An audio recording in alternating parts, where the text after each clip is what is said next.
لا حول ولا قوة إلا بالله العلي العظيم. أعوذ بالله السميع العليم من الشيطان الرجيم. بسم الله الرحمن الرحيم.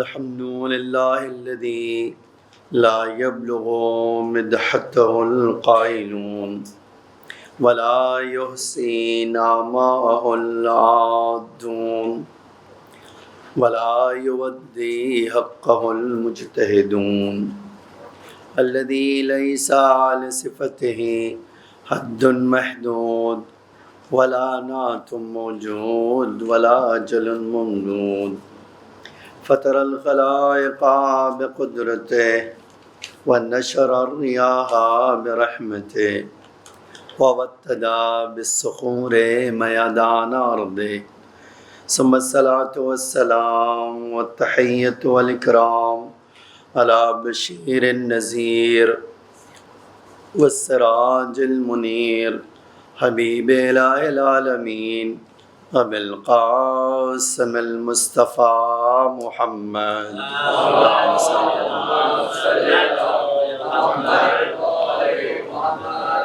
وعلى آله الطيبين الطاهرين المعصومين المظلومين الغر الميامين لا سيما الإمام المبين بقية الله في الأرضين الحجة الثاني عشر الإمام المهدي المنتظر صلوات الله وسلامه عليه.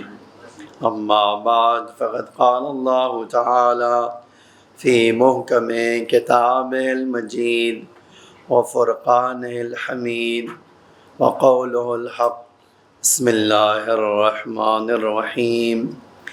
الذين يتبعون الرسول النبي الأمي الذي يجدونه مكتوبا عندهم في التوراة والإنجيل يأمرهم بالمعروف وينهاهم عن المنكر ويحل لهم الطيبات ويحرم عليهم الخبائث ويضع عنهم إصرهم والأغلال التي كانت عليهم فأولئك هم المفلحون.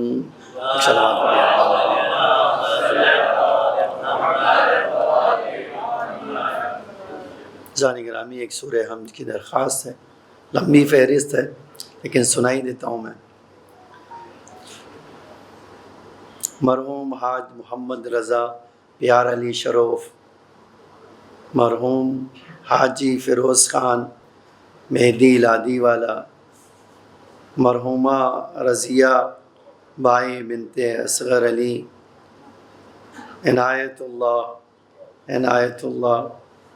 عنایت، مرحوم محمد ظفر ابن یاسین، مرحوم حاجی امیر علی اکبر علی مرچنٹ، مرحوم حاجی انور بھائی اکبر بھائی لادانی، مرحوم فدا حسین ابن رجب علی پاریک، مرحومہ صابرہ بائی بنت یوسف علی جیون، اور Parekh family, Virani family, Merchant family, Panjwani family, Shroff family, Bhavnagar والا فیملی اور تمام مومنین و مومنات.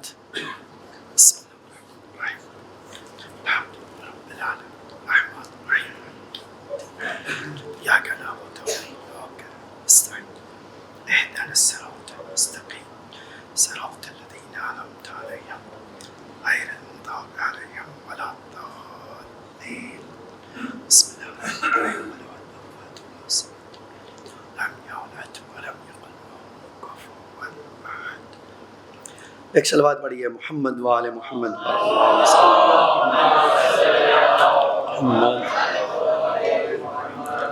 سورہ اعراف کی آیت آپ مسلسل سنتے آ رہے ہیں، جس میں اللہ تعالیٰ ارشاد فرماتا ہے کہ وہ لوگ جو میرے رسول کو فالو کرتے ہیں، اتباع کرتے ہیں، وہ رسول جو نبی بھی ہے اور علم الہی لے کر آیا، اور اس کا ذکر توریت میں بھی ہے، انجیل میں بھی ہے، اور اس کی پہچان یہ ہے کہ وہ اچھائیوں کا حکم دیتا ہے اور برائیوں سے روکتا ہے، اور اچھے کھانے کو حلال قرار دیتا ہے اور خبیث چیزوں کو حرام قرار دیتا ہے، اور اس کا طریقہ یہ ہے کہ انسانوں سے بوجھ کو ہلکا کر دیتا ہے اور انسانوں کے پیروں میں زنجیروں کو کھول دیتا ہے۔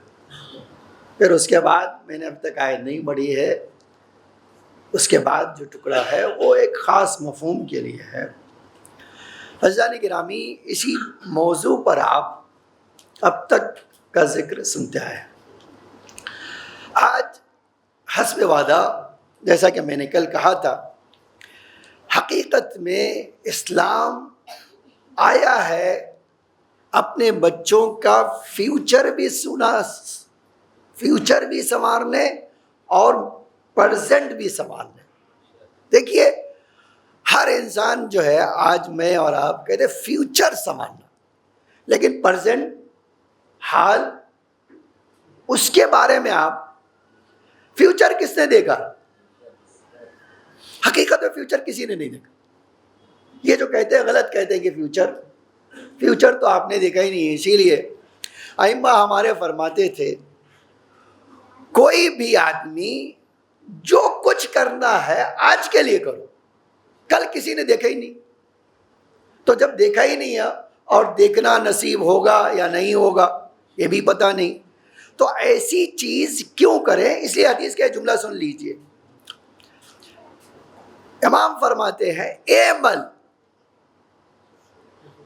کام کرو، لدنیاک، اپنے دنیا کے لیے کام کرو، لیکن یہ خیال اور اس یقین کے ساتھ، کس یقین کے ساتھ کام کرو؟ دنیا کے لیے اس یقین کے ساتھ کرو کہ انکا تعیش ابدا، جیسے تمہیں کبھی مرنا ہی نہیں ہے، اس طرح کام کرو۔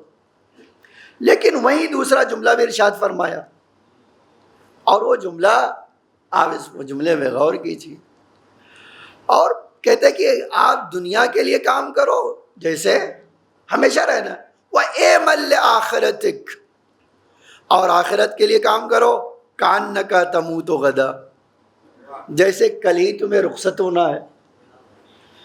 اگر اس دونوں چیز کے درمیان انسان اس طرح پرفیکٹ کام کرو کہ ہمیشہ رہنا ہے، اور آخرت کی تیاری اس طرح کرو کہ کل ہی رخصت ہونا ہے۔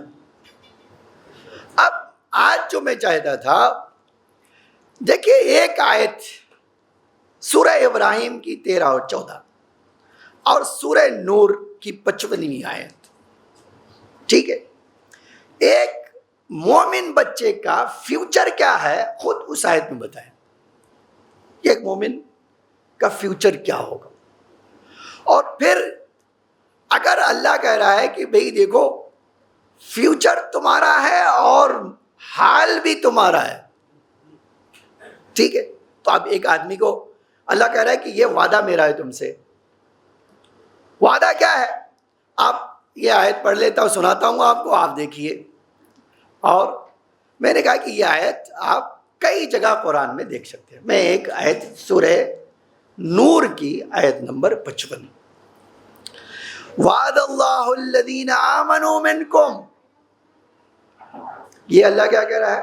وعد اللہ الذین آمنوا منکم وعملوا الصالحات، ہر مومن سے میرا یہ وعدہ ہے۔ لیکن اس مومن کی خصوصیت کیا ہے؟ پہچان کیا ہے؟ عمل صالح کرتا ہے۔ تو ہر مومن جو تم میں سے ایمان رکھتا ہو اور عمل صالح کرتا ہو، اس سے اللہ کا وعدہ ہے۔ وہ وعدہ سن لیجئے، لَيَسْتَخْلِفَنَّهُمْ فِي الْأَرْضِ، ہم تمہیں زمین کا مالک بنائیں گے۔ دیکھیے آج جو ہمارے یوتھ کے دل میں یہ شک پایا جاتا ہے کہ بھئی ہمارا کیا ہوگا، اللہ کہہ رہا ہے تمہارا ہی تو، تمہیں یہ سوچنے کی ضرورت ہے کل کیا ہوگا، کل تمہارا ہی ہے اور کسی کا نہیں ہے۔ تم زمین کا مالک بنو گے، ٹھیک ہے، اب آگے یہ جو ہے یہاں ایک جملہ رک کے کہنا چاہتا ہوں، یہ جو آیا لَيَسْتَخْلِفَنَّهُمْ فِي الْأَرْضِ، ٹھیک ہے، زمین پر اپنا تمہیں خلیفہ بنا دوں گا۔ اب مفسرین میں ہمارے بڑے مفسرین کہتے ہیں یہ جو ہے اس کی تعویل امام زمانہ سے، ٹھیک ہے، لیکن جب کہتے ہیں کہ تعویل امام زمانہ کی ہے، کہتے ہیں لیکن اس کا یہ مطلب نہیں ہے کہ آپ عام مومن کو دنیا میں اللہ پاورفل نہیں بنائے گا، بلکہ وہ کہتے ہیں اس سے انبیاء مراد ہو ہی نہیں سکتے۔ اس سے جو ہے امام بے شک اس کی تعویل اور تفسیر ہے، لیکن امام کے ذریعے سے جو اس دنیا پہ حاکم بننے والے ہیں ان کی دو ہی پہچان، وہ مومن اور عمل صالح کرنے والا ہوگا، ٹھیک ہے۔ اب آپ دیکھیے قرآن کی اس آیت میں اللہ کا وعدہ ہے، اور اللہ کہتا ہے کچھ بھی ہو جائے میں اپنے وعدے سے مکرتا نہیں ہوں، ٹھیک ہے، میں کبھی اپنے وعدے سے مکرتا نہیں ہوں۔ اچھا، یہ ایک آیت میں نے کہا کہ یہ ایک آیت پڑھ لیجئے، اور اسی قرآن میں آئیے سورہ ابراہیم کی آیت پڑھیے۔ اب جب سورہ ابراہیم کی آیت پڑھیں گے تو ایک عجب تصور دکھتا ہے۔ وقال الذین کفروا لرسلہم، وقال الذین کفروا لرسلہم، جو کافر ہے، کہیں کہیں کیا آیا ہے قال الملأ الذین، ملا کہتے تھے جو بہت دنیا دار اور بڑے اثر رسوخ والے ہوں، یہ دونوں الفاظ پایا تھے۔ تو کہیں آپ کو یہ مل جائے گا، مثلا اگر آپ اسی سورہ اعراف میں دیکھیں 88 نمبر کی آیت میں اللہ کیا کہتا ہے، قال الملأ الذین استکبروا، جو اپنے آپ کو بڑے اثر و رسوخ والے سمجھتے ہیں وہ کہتے ہیں، کس سے؟ مومن سے کہتے ہیں، کیا کہتے ہیں؟ لَنُخْرِجَنَّكَ، اور وہ بھی نبی کو مخاطب کر کے، لَنُخْرِجَنَّكَ یا شعیب، اے شعیب آپ نبی بن کے آئے ہو، اللہ کا پیغام لے کر آئے ہو، لیکن ہم آپ کو اس زمین سے باہر نکال دیں گے، بھگا دیں گے، آپ کو بسنے نہیں دیں گے، آپ کو ٹکنے نہیں دیں گے۔ یا اس کے بعد قرآن کا دوسرا جملہ دیکھ لیجئے، آؤ، ایک تو یہ کہہ رہا ہے کہ آپ کو اس سرزمین سے باہر نکال دیں گے، اور آپ کے ساتھ والذین آمنوا معک، جو ایمان لائے ہیں ان کو بھی نکالیں گے۔ کہاں سے نکال دیں گے؟ من قریتنا، اپنے گاؤں سے نکال دیں گے، اپنے شہر سے نکال دیں گے۔ یا آپ یہ کام کیجئے، او لتعودن فی ملتنا، یا ہماری طرح ظالم بن جاؤ، ہماری طرح کافر بن جاؤ، ہماری طرح گمراہ بن جاؤ، ہماری طرح مستکبر بن جاؤ، ہماری طرح فسادی بن جاؤ۔ یا فسادی بن جاؤ تو اس شہر میں رہ سکتے ہو، یا پھر اللہ کا پیغام چھوڑ دو تو رہ سکتے ہو، ورنہ کیا ہے اس زمین سے تمہیں بھگا دیں گے، نکال دیں گے۔ میں توجہ چاہتا ہوں بس آپ جلدی سے اس موضوع کو۔ تو ایک آیت یہ ہے سورہ اعراف میں۔ سورہ ابراہیم میں ان کی جرأت دیکھیے، کافر کس سے کہتے ہیں؟ وقال الذین کفروا لرسلہم، اللہ نے ان کے آگے ان کے لیے نبی بھیجے، رسول بھیجے۔ یہ کافر ان رسولوں کے سامنے آتے ہیں تو کیا کہتے ہیں؟ لَنُخْرِجَنَّكُمْ مِنْ أَرْضِنَا، ہم اپنی زمین سے آپ کو بھگائیں گے، ہم آپ کو زمین سے باہر نکالیں گے، ہم یہاں بسنے نہیں دیں گے، آپ کو ٹکنے نہیں دیں گے۔ یہاں پر بھی دوسرا جملہ کیا ہے؟ أَوْ لَتَعُودُنَّ فِي مِلَّتِنَا، یا پھر آپ اگر یہاں رہنا ہے تو پھر کیا کرنا ہے؟ کافر بننا ہے، آپ کافر بن جائیے، ہماری ملت میں آ جائیے، ہماری قوم میں آ جائیے۔ مومن رہو گے تو نہیں آنے دوں گا، رہنے نہیں دوں گا، بسنے نہیں دوں گا۔ اب ایک جملہ کہنے کو دل کہتا ہے، آپ کہیے کافر کا مزاج یہ ہے کہ خدا کی زمین کو اپنی سمجھنے لگا ہے، اسی لیے بھگا دوں گا، نکال دوں گا، بسنے نہیں دوں گا، یہ کہہ رہا ہے۔ اللہ کہہ رہا ہے میری زمین تم اترا رہے ہو۔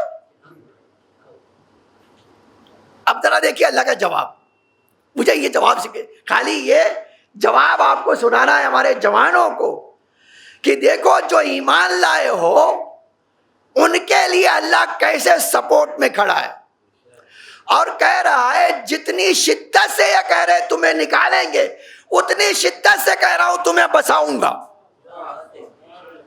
تمہیں اسی زمین کا وارث بناؤں گا، تمہیں اسی زمین کا مالک بناؤں گا، تمہاری اسی زمین پر حکومت رکھوں گا، اور ان کو بسنے نہیں دوں گا۔ تو ایک وعدہ خدا کا ہے اور ایک کافر کا ہے۔ اب میں آپ سے کیا کہوں، آپ کو کس پہ بھروسہ ہونا چاہیے؟ یہ بہت بڑا سوال میں نے آج بھروسہ ہونا چاہیے چھوڑ دیجئے، ایک اور اسٹیپ آگے بڑھا، بھروسہ کس پر ہے؟ آیا اللہ پر ہے؟ تو اللہ کہہ رہا ہے تمہارا فیوچر ہے اور تم ہی فیوچر سے مایوس ہو۔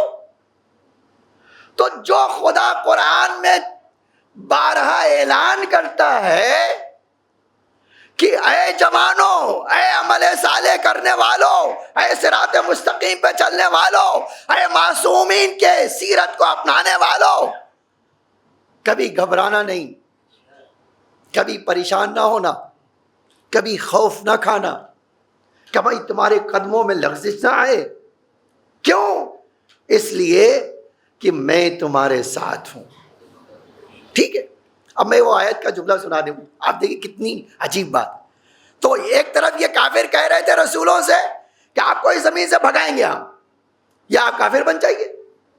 اللہ نے پلٹ کے انہی کے لہجے میں ترکی بترکی، دیکھیے کبھی کبھی آپ کبھی سوچئے کہ بھائی کسی کے پاس بڑی ڈیرنگ ہے، ٹھیک ہے، ایک صلوات پڑھیے محمد و آل محمد پر۔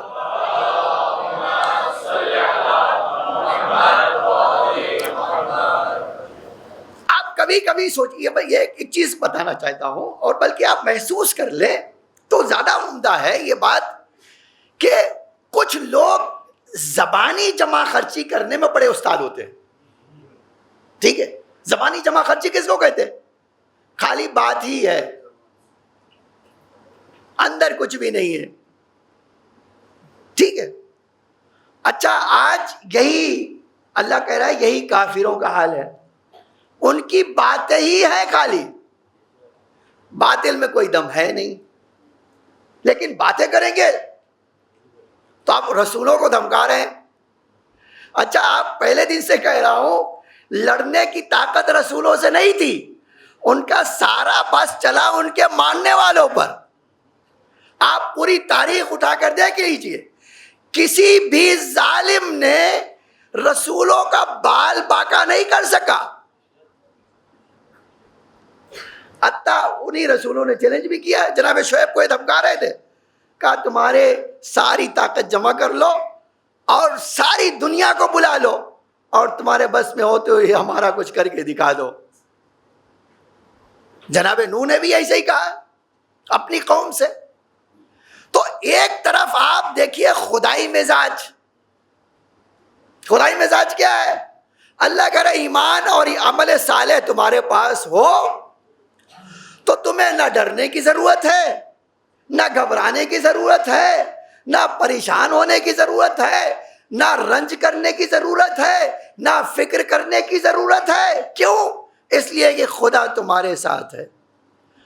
اور اسی کے مقابل میں کہتا یہ جو کافر ہے نا، ان کا کام ہے تمہیں دھمکانا، لیکن اب ان کو ہم بتائے دیتے ہیں۔ اب یہ آیت سن لیجیے، فَأَوْحَىٰ إِلَيْهِمْ رَبُّهُمْ، اللہ نے انہی کے اوپر وحی کی، لَنُهْلِكَنَّ الظَّالِمِينَ، آپ ان کو کہہ دیجئے کہ نکالیں گے آپ ہماری طرف سے کہیے کہ ہم آپ کو زمین میں دفن کر دیں گے. آؤ, تم کہہ رہے ہو کہ تم آپ کو نکالیں گے, آپ ان سے کہہ دیا لَنُحْلِكَنَّهُمُ الظَّالِمِينَ, ہم ظالمین کو ہلاک کریں گے. اس کے بعد والا جملہ یہ ہے میرے موضوع سے تعلق, وَلَا نُسْكِنَنَّكُمْ, ہم زمین میں آپ کو بسائیں گے, آپ کو طاقت فراہم کریں گے. لَنُسْكِنَنَّكُمْ الْأَرْضَ مِنْ بَعْدِهِمْ, ہم زمین پر ان کے بعد آپ کو وارث بنائیں گے. خوب کس لیے؟ اللہ آگے کی جو جملہ کہتا ہے ذَلِكَ لِمَنْ خَافَ مَقَامِي وَخَافَ وَعِيدِ, یہ اس آدمی کے لیے ہمارے پاس ہے ریوارڈ جو اللہ کا مرتبہ جانتا ہے اور قیامت کا خوف رکھتا ہے. بس ایک جملہ کہوں, عزیزان کریم, ایک آیت پڑھتا ہوں. اب یہیں سے آپ سے ایک سوال ہے. اب کسی کو اگر کہوں کہ آپ جواب دے دیجئے تو شاید مشکل میں پھنس جائیں. ٹھیک ہے, اب ایک سوال کرنا چاہتا ہوں, اور اگر کوئی دعوت طلب ہے جواب دینے کے لیے تو ہاتھ اٹھا دے, اسی سے سوال کر لیتا ہوں. لیکن مجھے پتا ہے کہ اگر کہہ دیں کہ آپ ہاتھ اٹھائیے تو کوئی ہاتھ ہی نہیں اٹھائے گا. تو اسی لیے وہ سوال میں آپ کے سامنے رکھ دیتا ہوں اور چاہتا ہوں اس کو آپ غور کیجیے. وہ کیا ہے سوال؟ کیا کامیابی کا اگر وعدہ اللہ کرے تو چانس کتنا ہے کامیاب ہونے کا اور کتنا فیلئر کا چانس ہے؟ دیکھیے یہ سوال ہے نا بھائی. اللہ وعدہ کر رہا ہے, ادھر کافر وعدہ کر رہا ہے, ادھر بادشاہ ڈرا رہے ہیں, ادھر حاکم ڈرا رہا ہے, ادھر اللہ کہہ رہا ہے کہ ڈرنے کی ضرورت نہیں ہے نا. تو اب ایک سوال ہے نا کہ ہم اگر خدا کے ساتھ رہیں تو کتنا فیصد چانسز کا, اور اگر کافروں کے ساتھ جائیں تو کتنا فیصد, ہے نا ایک سوال. اب ایک تھوڑا آپ کو 2 منٹ کے لیے پریشان کرتا ہوں. کون کہہ رہا تھا کہ 100% اللہ کامیاب ہو؟ اچھا, میں آپ کے خلاف اب دلیل دے دیتا ہوں. اب تک چلیے جناب نوح کی مثال لیتا ہوں. جناب نوح کے ساتھ کشتی میں کتنے لوگ سوار ہوئے؟ 72. باہر کتنے تھے؟ سوال دیکھیے, بڑا جنون سوال ہے نا کہ بھائی کشتی میں کتنے سوار ہوئے؟ کہتے آپ 72. باہر کتنے تھے؟ لاکھوں. تو لاکھ کو اگر 72 سے آپ پرسنٹیج نکالیے تو کتنا ہوگا؟ کیلکولیشن میں تو ماشاءاللہ آپ ماہر ہیں, تو فٹ سے بتا دیجئے کتنے فیصد ہوگا؟ 2%. تو آپ کہہ رہے ہیں 100% اور اللہ تاریخ 2%. آج اور تھوڑا اور آپ کو پریشان کر دوں. رسول اللہ جو ہے 23 سال میں غدیر میں 1.25 لاکھ کا مجمع جمع ہوا, اور پیغمبر کی وفات کے بعد کتنے فیصد کامیابی ہے نا ایک سوال. اب کتنے فیصد کامیابی ہے آپ بتا دیجیے, یہ تو آپ کو بتانا ہے نا. تو آپ کیا کہیں گے؟ مشن خدا فیل ہو گیا. جو اللہ کہہ رہا ہے کہ ہم ان کو اکھاڑ پھینکیں گے اور آپ کو بسائیں گے. تو کامیاب کون؟ 80% یا 20%؟ میں نے 20% تو بہت زیادہ کہا ہے. آج حدیث کا جملہ ہے پیغمبر کے بعد 7 یا 8 آدمی باقی, رسول اللہ کے بعد کیا ہوا؟ ٹریک سے اتر گئے. تو اگر لاکھوں آدمی کے درمیان 7 آدمی باقی رہے تو مائنس میں چلا جائے گا, تو پازیٹو تو ہوگا ہی نہیں. تو آپ کیسے کہہ سکتے کامیابی اللہ کے لیے ہے؟ کامیابی اللہ والوں کے ساتھ ہے. اب عزیزان گرامی دیکھیے مسئلہ کیا ہے, قرآن نے خود اس کا جواب دیا.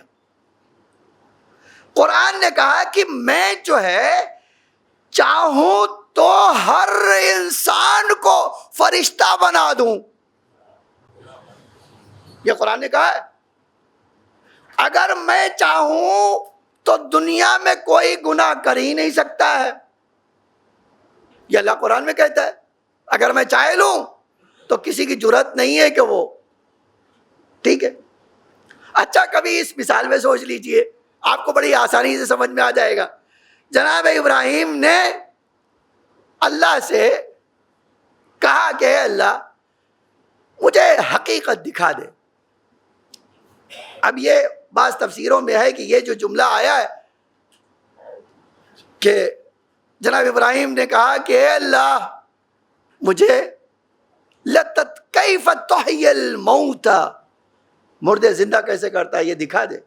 ارے نہیں کیف تحیی الموت, کہا کہ کیا ایمان نہیں ہے؟ کہا ایمان ہے, دل کو سکون پہنچانا چاہتا. تو اللہ کہتا ہے نوریا ملکوت السماوات, ہم نے ابراہیم کے لیے کیا کھول دیا؟ ملکوت سماوات کھول دیا. اچھا جب ملکوت سماوات کھول دیا تو کیا ہوا؟ تاریخ کہتی ہے, حدیثیں کہتی ہے, دیکھا کوئی بندہ گناہ کرتا ہے, دیکھا ایک آدمی گناہ کر رہا ہے, کہ اے اللہ اس کی کیا ضرورت ہے, اس بدماش کی زمین پہ ضرورت کیا ہے, اس کو اسی وقت اٹھا لے. آ گیا فرشتہ لے گیا. دیکھا کوئی صاحب چوری کرتا ہے, اللہ چور کی کیا ضرورت ہے, یار اٹھا ان کو کام ختم. 3-4 شاید میں اپنی زبان میں کہہ رہا ہوں, شاید گھنٹے بھر ہو گیا اور 10 آدمی اللہ کے پاس پہنچ گئے. ٹھیک ہے. ایک بار اب 11ویں کی نوبت آتی, اس سے پہلے اللہ نے کہہ دیا ابراہیم اگر تمہاری خدائی ہوگی تو زمین ہی نہیں رہے گی, ادھر تم کہتے جاؤ اور ادھر ہم سمیٹتے جائیں. ابراہیم میں تو روز یہ تماشا دیکھتا رہتا ہوں, میں تو روز تماشا دیکھتا ہوں, لیکن اے ابراہیم دیکھنے کے بعد کبھی ایسا نہیں ہوتا کہ ان کو کہہ دوں چلو ختم, کام ختم تمہارا, نہیں. تو اگر اللہ چاہ لے تو وہی ہوگا جو اللہ چاہتا ہے. اسی لیے قرآن نے ایک جملہ کہا کہ جس کو ہدایت چاہیے وہ ہاتھ پھیلائے,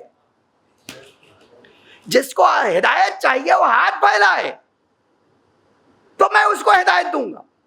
اور اگر ہدایت نہیں چاہیے تو نہ چاہے, زبردستی کسی کو ہدایت دینے والا نہیں ہوں. تو یقین جانیے کامیابی 100% ہے اللہ کے ساتھ, لیکن چاہیے کیا چیز؟ آپ اور میں اس کے ساتھ کھڑے ہو. مسئلہ ہمارا اور تاریخ میں اب تک سارے نبیوں کے ساتھ کیا رہا ہے؟ جس نے نبی کی تعلیم کو گلے لگایا وہ کامیاب رہا, اس میں کوئی شک نہیں ہے.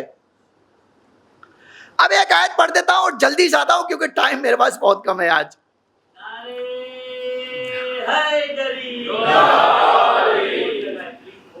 ایک اور صلوات پڑھیے محمد وآل محمد.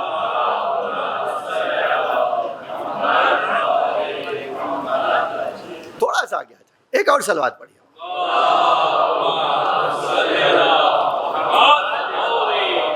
اور آیت ایک پڑھنا چاہتا ہوں, تبارک الذی بیدہ الملک وہو علی کل شیء قدیر. اب آپ کبھی سوچئے کہ اس آیت میں اللہ نے کیا کہا ہے؟ تبارک الذی بیدہ, اللہ مبارک باد کا حقدار ہے. کیوں بیدہ ہی؟ اس لیے کہ اس کے ہاتھ میں ہے. اب اللہ نے ہاتھ کہہ دیا تو مسلمان ہاتھی ڈھونڈنے لگے خدا کے. اچھا عجب یہ ہے جس خدا کے پاس ہاتھ نہیں ہے وہ کہہ رہا ہے کہ اللہ کے ہاتھ میں ہے نا. جانتے ہیں کیوں؟ اب آپ سے ایک سوال, اور بہت جلدی میں آنا چاہتا ہوں, یہ بات مکمل ہو جائے. وہ آپ کے پاس پیسے ہیں, بڑا ٹیڑھا سوال ہے نا, آپ کا یہ بڑا سیدھا سوال ہے. اگر آپ سے کہوں کہ آپ کے پاس پیسے ہیں تو آپ کیا کہیں گے؟ چلیے کسی جوان سے پوچھتا ہوں, تمہارے پاس پیسے ہیں؟ ہے کتنا پیسہ ہے؟ اب تو اور مشکل سوال ہے یہ. نہیں, میں تمہارا پیسہ لینے والا نہیں ہوں, تم آرام سے بتا سکتے ہو. تمہارے پیسے مان لیا کہ 1,00,000 روپے, چلو میں فرض کر لیتا 1,00,000 روپے. کہتے بیٹا 50,000 قرضہ دے دو ابھی. تو فوراً کیا کہے گا؟ مول صاحب کوئی 50,000 پاکٹ میں لے کے گھومتا ہے کیا؟ بینک میں ہے. ٹھیک ہے، آپ بینک کھلے گا، چلیے جائیے، آپ کو دے دوں گا. تو بینک میں پیسہ ہے آپ کے، تو طاقت ہے 1,00,000 کی، ہے نا. لیکن آپ خود بھی آپ بیمار ہو گئے، مثال کے طور تھوڑا اور بدل لیتا ہوں، آپ بیمار ہو جائیں اور ایمرجنسی میں ہاسپٹل جانا ہو، اور کل سیٹرڈے ہے، پرسوں سنڈے ہے، بینک بند. وہ کہہ رہا ہے ہاسپٹل کا پیسے جمع کرو، کہ بھائی بینک کھلنے دو. طاقت ہے، لیکن کیا پریشانی ہے؟ پریشانی ہے کہ وہ کچھ رکاوٹ آ گئی، بینک بند ہے، ہالیڈے ہے، یہ ہے وہ ہے. تو بہت ساری باتوں میں طاقت اور ید میں فرق کیا ہے؟ طاقت ہونے کے باوجود کوئی انسان کام نہیں کر سکتا کبھی کبھی. کیوں؟ اس لیے کہ رکاوٹ موجود ہے.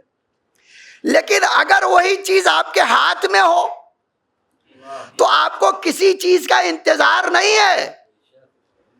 آپ کے پاس یہ ہاتھ میں ہے، لیا ہو پیپر، یہی پیسہ آپ مان لیجئے. تو جیسے ہی کوئی کہا کہ پیسہ ہو یہ دے دوں، ہے نا. تو خدا یہ نہیں کہہ رہا کہ میری قدرت ہے، کہتا میرے ہاتھ میں ہے. تو کیا بتانا چاہتا ہے؟ اللہ بتانا چاہتا ہے دیکھو یہ ہاتھ میں جو میرے ہے نا، اس کو قبضہ کرنے کے لیے سیکنڈ کی بھی ضرورت نہیں ہے. جب چاہوں اس وقت تک تمہیں قبضہ کر دوں، دے دوں، لے لوں، کوئی اس میں رکاوٹ نہیں ہے. عزیزان گرامی، بس اس بات تک لے آنا تھا، مجھے اس کے بعد ایک پیغام دینا تھا. تو یہ بات پکی ہے کہ خدا کے ہاتھ میں ہے، تو جب چاہے جیسے چاہے تبدیل کر دے، بدل دے. اب ایک سوال یہی ہے اپنے بچوں کے لیے، فیوچر تمہارے ہاتھ، تمہارے ساتھ ہے، حال بھی تمہارے ساتھ ہے، بس ایک چیز کی ضرورت ہے، خدا کا ہاتھ اپنے ساتھ کر لو. آج جو پریشانی آ گئی ہے نا، ہمارے بچے یہ بات سمجھیں، ہم نے اپنا ہاتھ خدا اور رسول سے ہٹا لیا ہے. نتیجے میں کیا ہے؟ ہمیں طرح طرح کی شیطانی وسوسے. انہی میں سے ایک چیز جانتے ہیں کیا ہے؟ ہو گئی ہے. اب اگر شاید بات مکمل نہ ہو سکے تو بات کل آگے بڑھے گی. ایک چیز کیا ہے جانتے ہیں؟ قرآن نے کہا ہے یوتھ، ایک صلوات پڑھی ہے محمد وآل محمد.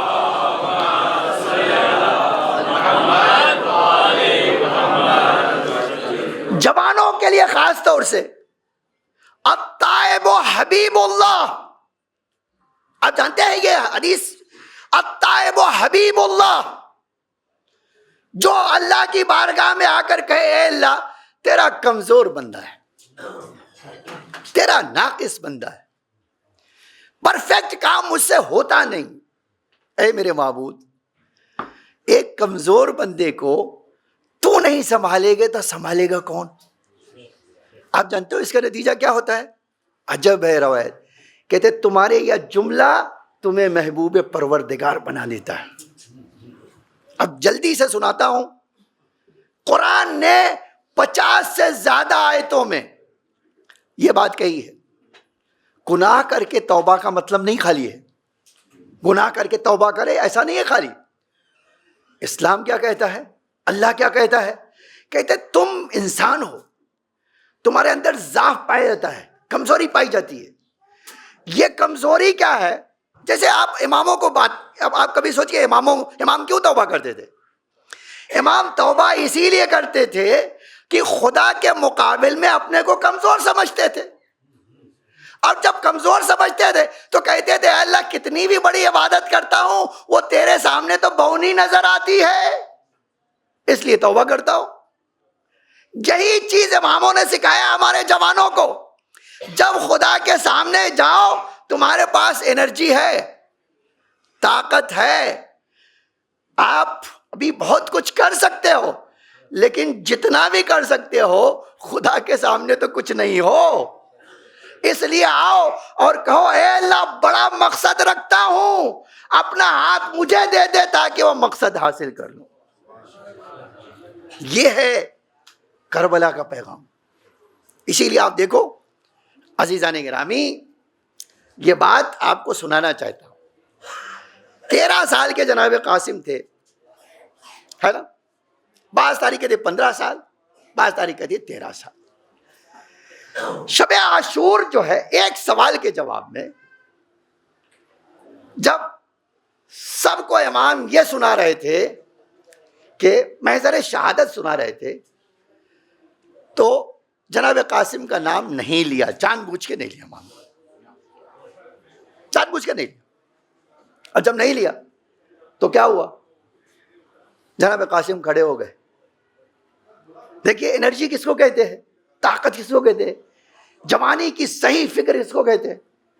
کھڑے ہوئے کہے چچا میرا نام نہیں لیا آپ نے. اب دیکھیے ایک بنیادی سوال جو امام نے ان سے کیا. امام نے کیا کہا بیٹا موت تمہاری نگاہوں میں ہے کیا چیز؟ موت تمہاری نگاہوں میں ہے کیا چیز؟ جانتے جواب میں کیا کہا چچا اگر امام وقت کے لیے ہو تو شہد سے زیادہ میٹھی ہے. آپ کبھی سوچتے ہو یہ کتنی عجیب بات ہے. وہ جانتے ہیں کہ اگر امام ہمارے ساتھ ہے تو کامیابی ہر قدم پہ چومے گی. موت ظاہری زندگی ختم کر دے گی لیکن ابدی زندگی فراہم کر دے گی. یہ مقصد. اسی لیے یہ سوال کر کے امام نے بتایا کہ دیکھو 13 سال کے قاسم نے کس حد تک اسلام کو سمجھا ہے، معارف کو سمجھا ہے. عزیزان گرامی آج بات یہیں روک دیتا ہوں، مجھے آگے جانا ہے لیکن اب انشاءاللہ بات اگر کل رہا تو کل بات آگے بڑھے. جناب قاسم کون ہے؟ یتیم ہے نا. میں بہت کبھی سوچتا ہوں یتیمی، آج ہمارے وہاں لفظ یتیم خود جب کبھی بولا جاتا ہے تو کیا ہوتا ہے؟ ہر آدمی ہائے ہائے کرنے لگتا ہے. ہائے اس بچے کا باپ نہیں ہے نا. یہی تو ہم کہتے ہیں کہ باپ نہیں ہے. لیکن آپ دیکھو اہل بیت کی سیرت کیسی ہے. باپ نہیں ہے کوئی بات نہیں، پالا کس نے ہے؟ چچا نے. آغوش میں پالا امام. آپ کبھی سوچئے 13 سال میں 3 ہی سال کے تو تھے جناب قاسم جب باپ کی شہادت ہوئی. 10 سال کس نے پالا؟ امام حسین نے.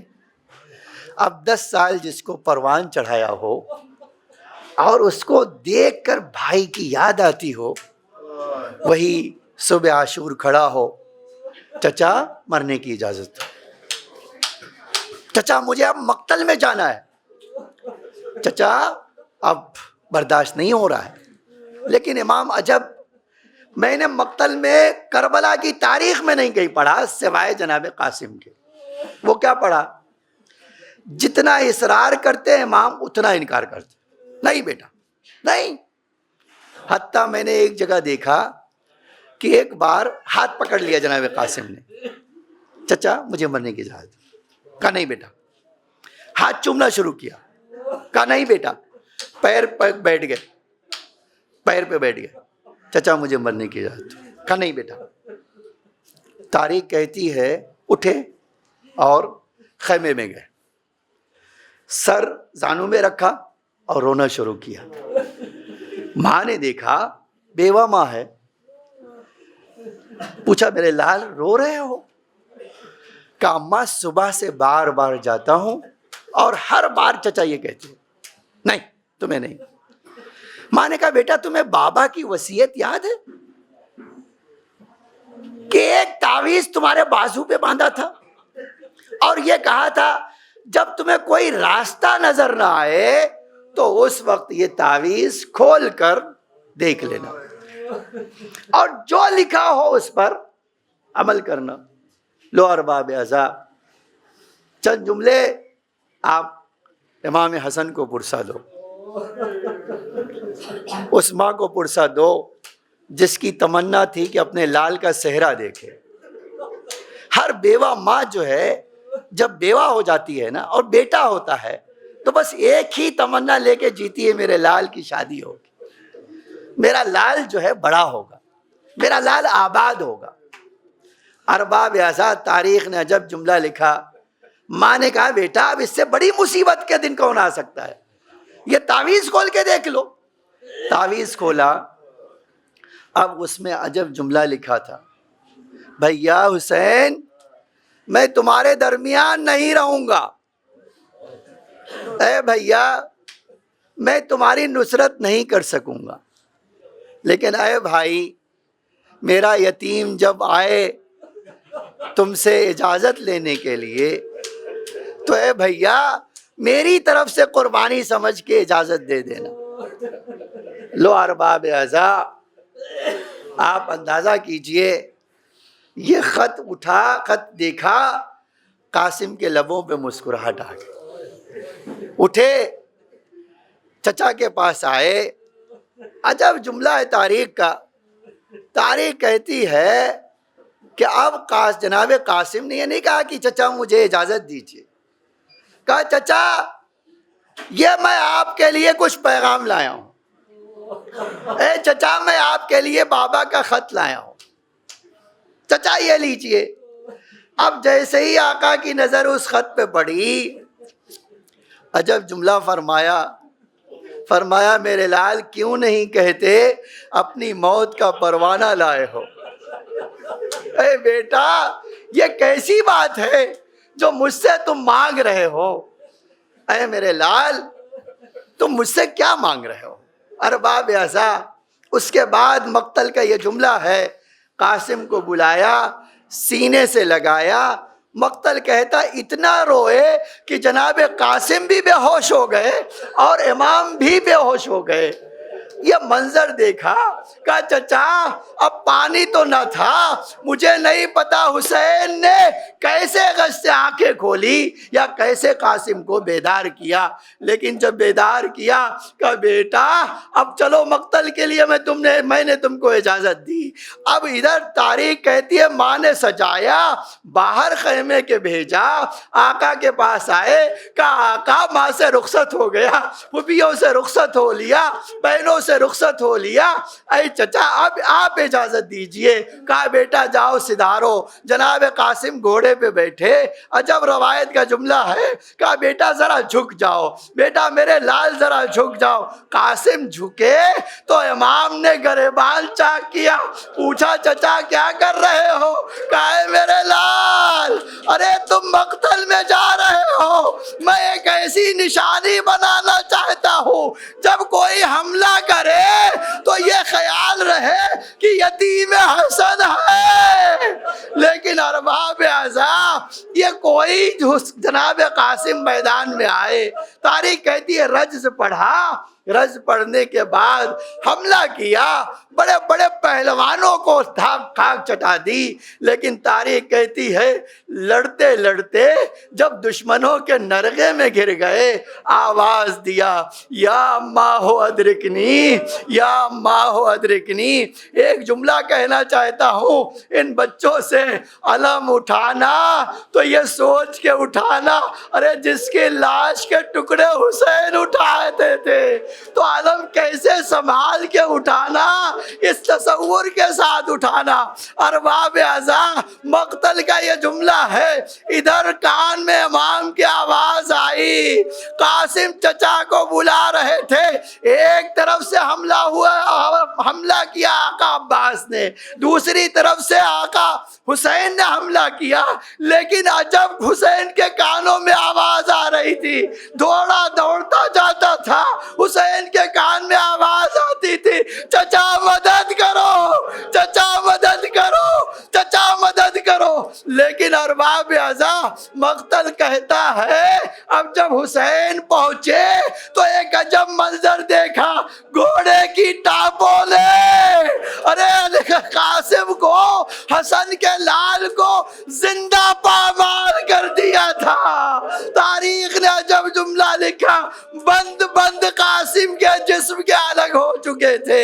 حسین ایک بار سرانے پہنچے، دو جملہ اور میں نے مجلس ختم کیا، ارباب اعضا حسین سرانے پہنچے، آقا عباس سرانے پہنچے، اب لاش اٹھانا چاہتے ہیں تو راوی کہتا میں نے دیکھا ایک بار حسین جھکے، لیکن جب وہ جھکے اور اس بچے کو اٹھایا تو لاش اٹھا نہ سکے۔ ایک بار ابا کربلا کے دامن میں، کربلا کے میدان میں ابا پھیلائی، ارے قاسم کے لاش کے ٹکڑے جمع کیے، حسین کیسے چلے مجھے تو پتا نہیں، لیکن ہاں تاریخ کہتی ہے گنج شہیدہ میں لائے، آواز دیا اے میرے لال، ارے تو مدد کو بلا رہا ہو اور حسین مدد کو جائے، لیکن ہائے حسین کی مدد کام نہ آئے۔ ماتم حسین۔